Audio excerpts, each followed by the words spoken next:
Welcome to the 4th episode of the Honeybee Knits podcast. Today is Wednesday, May 17th, and I'm coming to you from Springboro, Ohio, which is about 40 minutes north of Cincinnati.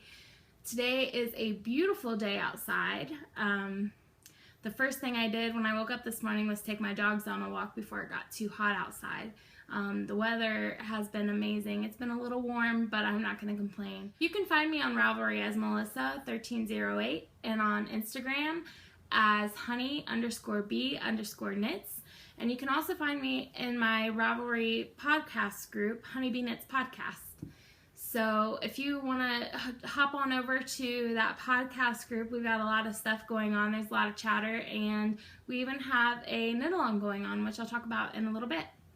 So we're going to go ahead and jump right in. So as you can see, I've got an FO. This is my Genesis wrap by Lolodidit, Lauren of Lolodidit. And I started this last Wednesday and I cast it off on Saturday. This is a very, very quick knit, and it's the perfect summer shawl if you're looking for something that's more lightweight, maybe for those cooler evenings. And the colorways that I picked, this is actually out of Lolodidit yarn, and the colorways that I picked is actually Lauren's pick. And she basically sends you her minis, a set of her minis. So this shawl is quite long. It's not very deep, but like I said, that makes it perfect for a light summer spring shawl. So the colors here are Folsom. The pink is Material Girl. This one is Coal Miner's Daughter, which I used in my So Faded shawl, or my Find Your Fade shawl and So Faded sweater. This one is Angry Rhino, and then this one is Naked Hippo, which this is the base for all of her hippo colors. I really love this one, and the colorway that I actually wanted to originally make this out of was Amber's pick, which that's Amber from the Yarn Hoarder podcast, and it's kind of like a tealish blue. I'm not sure what the colorway name is, but I may eventually make another one of these out of those colors because both of them are my colors and they're interchangeable throughout my wardrobe. So I feel that I wouldn't have a problem having two of these, and it's a very, very simple, quick knit, but it still keeps your interest because of the color changes. So I would highly recommend this pattern. Jump into whips, and I only have one whip to share with you this week. I have been, sorry for the shaking, I've been working on my Cozy Memories blanket, but I have also started this, and I would have had this is the starting point shawl, so I'll let you know if it is a mystery knit along, so if you are knitting this or planning to knit it and you don't want to see what it looks like, I'll let you know when to turn away and turn back so you don't see any spoilers. But so this I started the day after I finished this, so I started this on Sunday, and like I said, I didn't get the whole clue finished. I'm about halfway through. The reason for that is I didn't have as much knitting time as I should have, which, like I said, I'll get into that later. I'm using Sweet Georgia in the Tough Love Sock base, and this is color A. This is Birch, which she recommends that your lightest color be color A. And then color B is this color, Glacier, and this is definitely more teal than what it's showing up in the camera today, but it's still a beautiful color. And this is color B. She recommends using an accent color for color B. This colorway is Anthem, and she recommended the variegated for the color C. Color D is Charcoal, and she recommended color D be your darkest color. And then finally, color E is this beautiful purple. It's called ACAI. I talked about this on a previous podcast. I know it's the name of a berry, but I can't pronounce it, so I'm not even going to try. But yeah, it's a beautiful colorway. So those are my colors. So if you're planning on knitting this and you don't want to see spoilers, go ahead and turn away now. I'll give you a second to avert your eyes. So here it is. There's my first half of the first clue. And I really enjoyed knitting this. I think my favorite part are these like chevron triangle eyelets.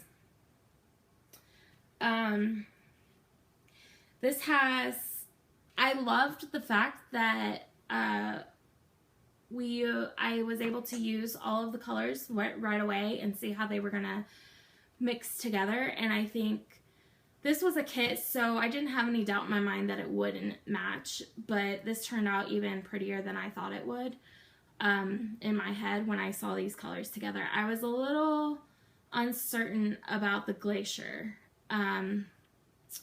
And actually even the birch was a little lighter than I thought it should be, but I think it works perfectly.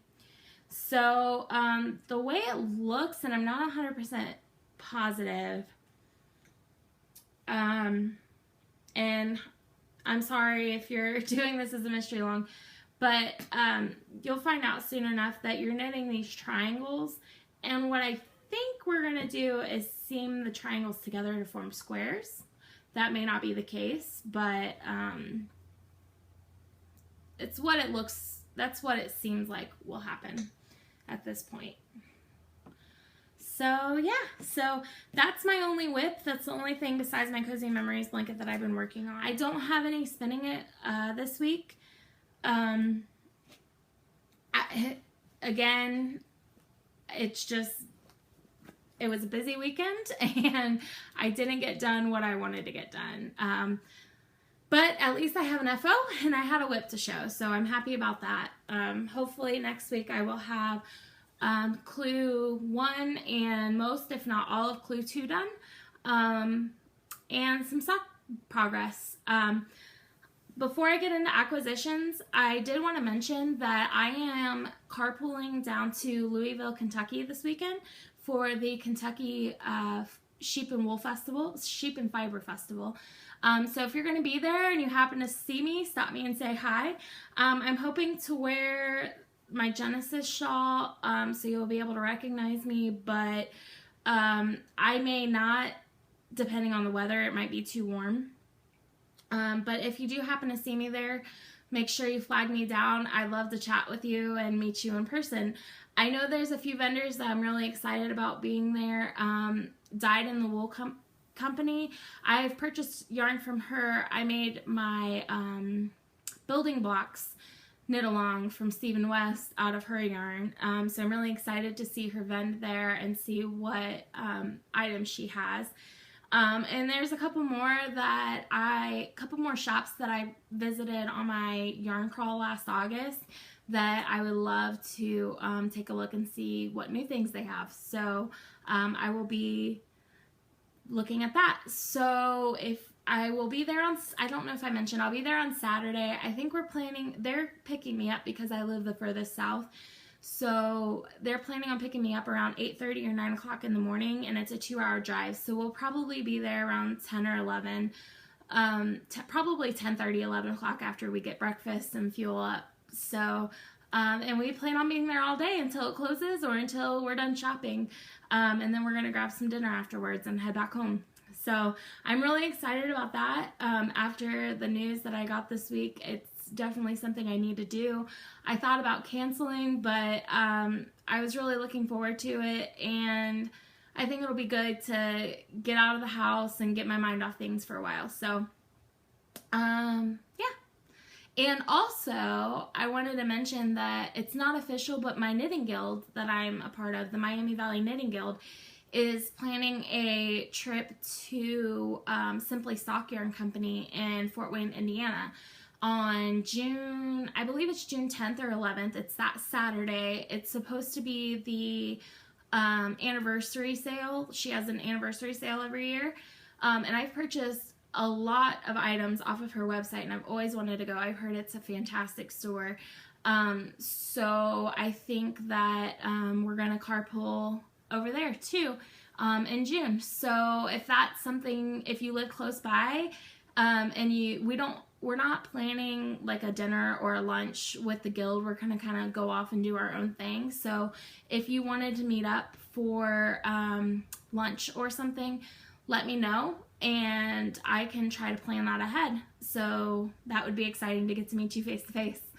Again, I believe that's near Fort Wayne, Indiana. So if you're in the area of Simply Sock Yarn Company, you can let me know, or you can come shop with us. We may also go visit a few other knitting shops depending on if we have time. So yeah, exciting stuff. So also before I get into acquisitions, I wanted to mention that we have a lot of, there's Izzy. Izzy wanted to say hi, but she can hear me saying her name. Anyway, so we're planning the Ravelry group, the Honeybee Knits podcast group in Ravelry. So I have a lot of threads open. There's a couple new ones out there. We are doing a Joji Locatelli knit along. I know a lot of other groups are doing this as well. But I mean, there's a lot of people knitting her patterns right now. So if you happen to be knitting one of her patterns, feel free to hop on over to the Ravelry threads. There's there's a work in progress thread. It's a chatter thread, so we can talk back and forth. You can get pattern help. You can show off your progress and the different patterns and yarns and projects that you're making. And then there's also an FO thread. So if you, so once you finish your object, you can post pictures of it in the Ravelry thread for all of us to see, and I will draw for prizes. That thread is going to be no chatter because that's where I'm drawing the grand prize from. So, but I may, depending on the participation and how many comments and finished objects we have, I may draw for additional prizes in the FO threads and also from the chatter threads. So make sure that you get over there and participate in that. I also have a show us your whips thread where you can go in and show us any of the projects that you're working on and basically chat about what's going on, and I would encourage you to go participate in that. I plan on doing a few random draws for that throughout the year, so make sure that you're in there and actively participating in that. What else? There's an introduce yourself thread. We still have some new people coming in, so go in and check out them and respond back and comment back to them and welcome them to our little group. And if you're new, go out there and tell us a little bit about yourself. So it's been, like I said, overwhelming, and like I said this in my last podcast, but it's been overwhelming in a good way. I've had such great feedback about the podcast, and I just want to keep it growing. So tell your friends, tell your family, any knitters, crocheters, crafters, let them know to go get over there and introduce themselves in the introduction thread. We have people from Australia, the Philippines, the UK, Sweden, Denmark, all of those areas. So it's really exciting, and it's a great way to get to experience somebody else's culture and learn more about other people that are not in your corner of the world. And also, and I'm sorry if I'm overwhelming you guys, but I have a lot of giveaways, and it makes me feel good to give away stuff to you guys. So I also wanted to mention that I'm going to be posting a new thread either right before this podcast uploads or later on this evening for a sock FO. So there's a lot of people that are knitting socks right now in the group, and that makes me so excited. As you know, I'm a huge sock knitter, and I love that you guys are participating in that. And I also know that we have some newbie sock knitters. So I am going to start a sock FO thread, and I'm just going to pull a prize from that every month. I know other podcasts like the Grocery Girls and Mina Phillip does this. Mina Phillip does it for her own designs. But, you know, like I said, I have a lot of giveaways, and feel free to double dip all you want. You know, if you're entering into the Grocery Girl podcast, you can enter into my podcast too. I don't mind. I'm just really excited to see what you guys are working on, and I love seeing new yarns and new projects. So yeah. And one last thing about the group, there is also a thread in there to plug your business or your podcast. So if you have a small business, if you're an artisan, if you are a designer, if you dye yarn or fiber, or you spin yarn or make stitch markers or make project bags, or you have your own podcast, go out there and put your information in there. I'm always looking for new podcasts to watch. We've had a couple of really great podcasts that have been mentioned in there already, and I can't wait to have time to sit down and check those out. And we've even had a couple of business. There's even a discount code in there. I have had a lovely viewer send me a giveaway for you guys.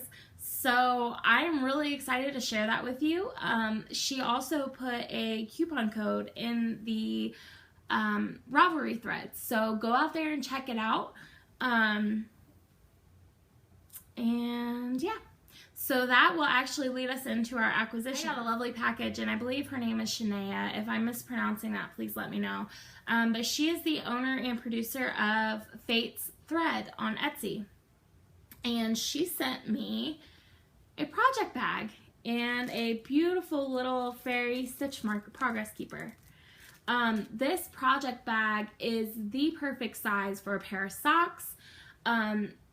I love this fabric. It's perfect for me. This is definitely right up my alley. She's got this beautiful gray lining to match, and it is a drawstring, which, as you know, I've fallen in love with drawstrings recently.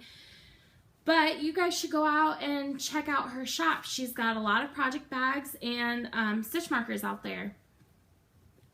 Progress keepers and stitch markers, and she's got a lot of great fabrics.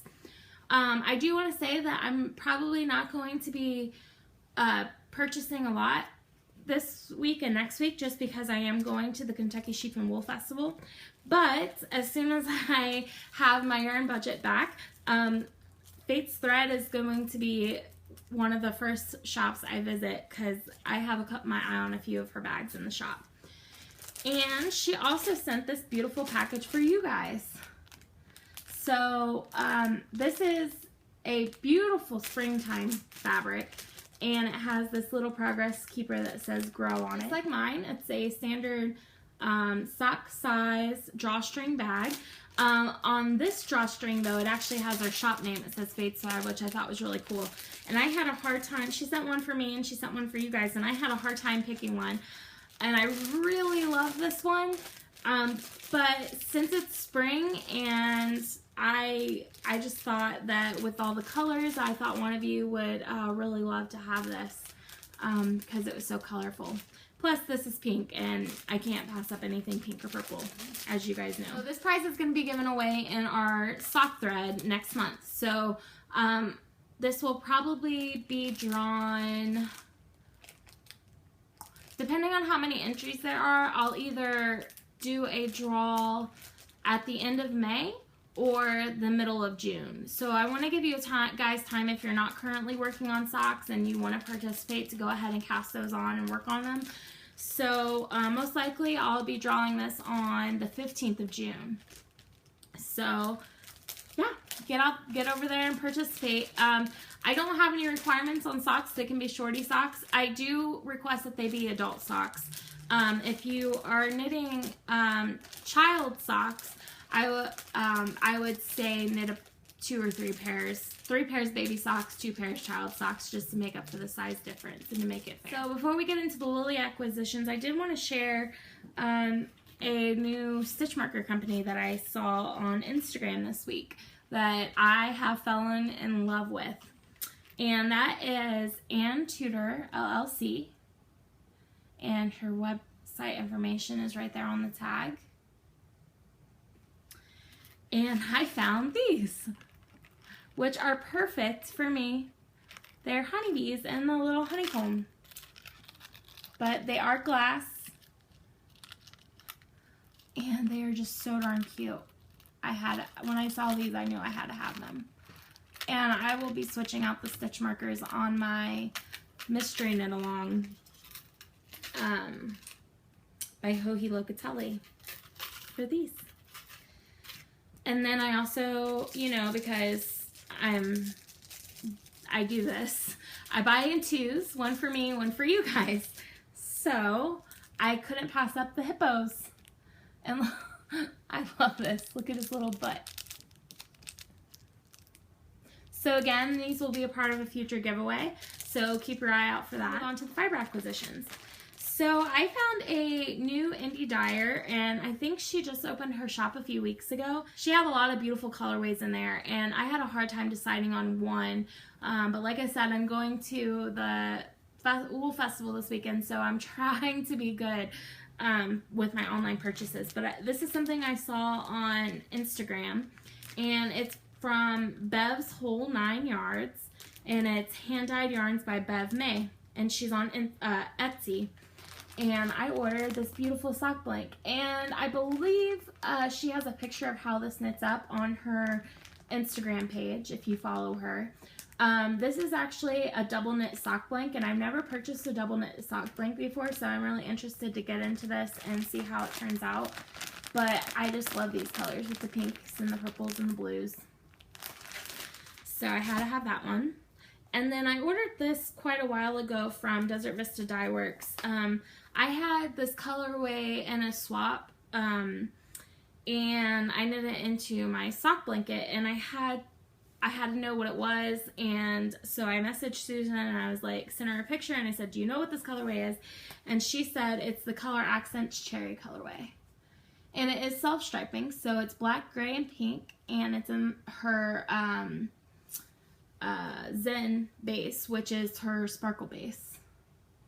So this is 75% superwash merino, 20% nylon, 5% stellina, approximately 438 yards per 100 grams. So yeah, again, a beautiful colorway. There's some fuzz on there. But I will be adding this to my Desert Vista Dyeworks shelf to be knit up for one of my future monthly socks for her sock club, which this will probably be cast on sooner rather than later because I love these socks and I can't wait to have them knit up. Another colorway that I just received, which I mentioned in my last podcast, was a Mother's Day colorway from Lauren of Lolodidit, and that's Hippo for Mom. And this is one of her Hippo for Holidays. I showed on my last podcast I'm currently knitting on Hippo for Cinco. And I hope to have those done pretty soon. These came out really close to each other, and I actually didn't even get this yarn until I bought it the day that it was available, and I didn't receive it. She ships fast, so it wasn't that the shipping was slow. It was that she released it really close to the actual holiday itself. So I received this like 2 or 3 days before Mother's Day, so I have not had a chance to cast it on.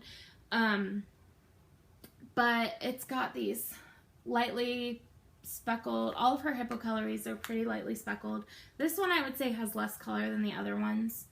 But it's just got these purples and looks like it's got some darker, you know, just basically colors you would find in the spring flower bed at this time of the year. So her next colorway is Hippo for Dad, which comes out, I would say probably the end of this month. So you'll be seeing that soon. I did want to say that she, well, this does have sparkle in it. So I did want to say that she did retire her sparkle base. I think the issue is that it's not, the sparkle wasn't as noticeable as it is in some other bases, so they're currently searching for a new base for sparkle. And I know I mentioned previously that I tried to get all of the hippo colorways in the same base, but since that base is now retired and not available anymore, I decided to try her plush sock base. This actually has And this actually does have tinsel in it, so there is a little bit of sparkle, which I didn't realize, but I love it. But again, it's very subtle, you can't really tell. But this is her plush sock, and it is 75% superwash merino wool, 15% nylon, and 10% tinsel. And I don't think I've ever knit with tinsel before. This is a little bit heavier as well. It is 115 grams for 430 yards, so it is a little bit thicker weight yarn.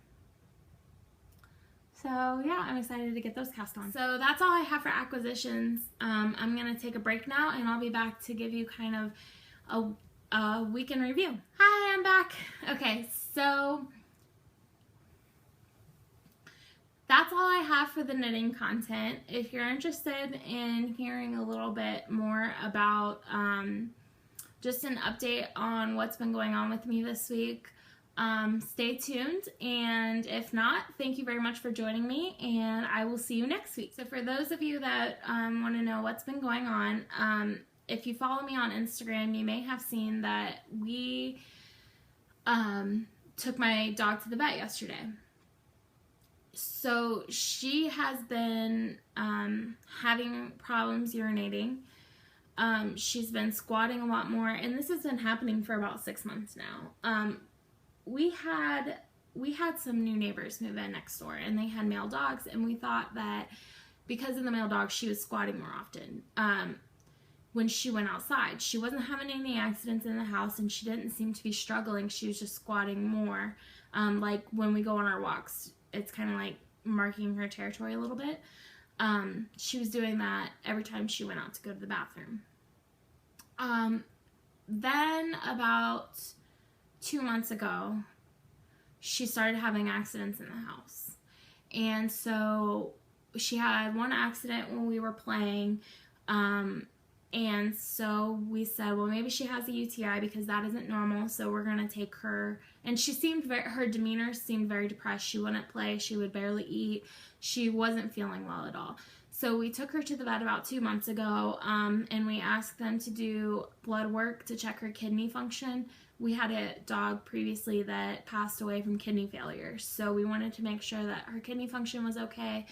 And unfortunately, when we were there, they weren't able to get a urine sample because she couldn't hold it. As soon as we walked in the door, she peed while we were getting checked in, so they weren't able to get any urine from her to test it. So they gave her some antibiotics, and they seemed to help. She was still squatting just as much, but she wasn't having accidents in the house, and her demeanor was better. She was eating more. We also switched her food because she was licking herself and chewing on her paws, and the vet said that may indicate that she has an allergy to her food. So we thought that everything was good until about a month ago. So a month later, about 4 weeks later, she started having accidents in the house again, and it was about a week after the antibiotics ran out. So we went back to the vet, and they were able to actually get a urine sample and a culture, and they said that there was a little bit of blood in her urine, but nothing to be concerned about, and the test came back normal, and they also did a stool test. They tested her stool because she was having a little bit of diarrhea as well. So, they couldn't find anything wrong with her. They gave her an anti-inflammatory just to help her not strain as hard. They weren't exactly sure if it was, they gave her more antibiotics as well. And they thought that maybe it was just something that didn't show up on a test that had to do with her urinary tract. And they sent us home. She took the medicine, and again, she was feeling better. About 2 days ago, it was about 3 days ago now. So about 3 days ago, she had 3 accidents in 2 days, which is a lot. And my dog is a very, very good dog. And she's house trained, and she never has had accidents in the past. So we knew when she started having accidents in the house that something was really concerning. And it got to the point where yesterday, Jason went to work, and I went to go get in the shower, and I had let her out of our bedroom, and when I got out of the shower and walked down the stairs, I noticed there was a pee spot on the stairs. She wasn't even able to make it down the stairs, and this was after she had been taken out an hour before. So we called the vet, and they were able to get us in yesterday. And she checked her, she did a vaginal exam, and she was only gone for maybe, I don't know, it was less than 5 minutes. It was probably like 3 minutes, really short period of time. And she came back and she said that she found a tumor. So she diagnosed her with transitional cell carcinoma. And it is a very aggressive form of cancer for dogs. Even with surgery, they typically only live for another year. And hers is so advanced because her tumor is about the size of a dime that there's basically nothing they can do at this point. They gave her, except make her comfortable. They gave her 4 to 6 months. And they prescribed some additional antibiotics to make sure, because I guess dogs that have this form of cancer also have chronic UTIs. So they gave her some antibiotics just to make sure there are no additional infections. And they also prescribed her a pain medicine mixed with a anti-inflammatory. So that hopefully alleviates her symptoms, so that she can continue to live normally. I think the hardest part at this point is that other than the constant peeing, the constant feeling of needing to go to the bathroom, and her licking herself because she can tell something's not right there, she's normal. She eats, she plays, she goes on walks. She barks at the vacuum cleaner. She chases the cats. She's normal. So it's really difficult to know when the time is going to come. But the vet did tell us the signs to look for. And she basically just said, keep giving her the medication. If she runs out, call for a refill. At this point, there's no need to take her back to the vet until it's time.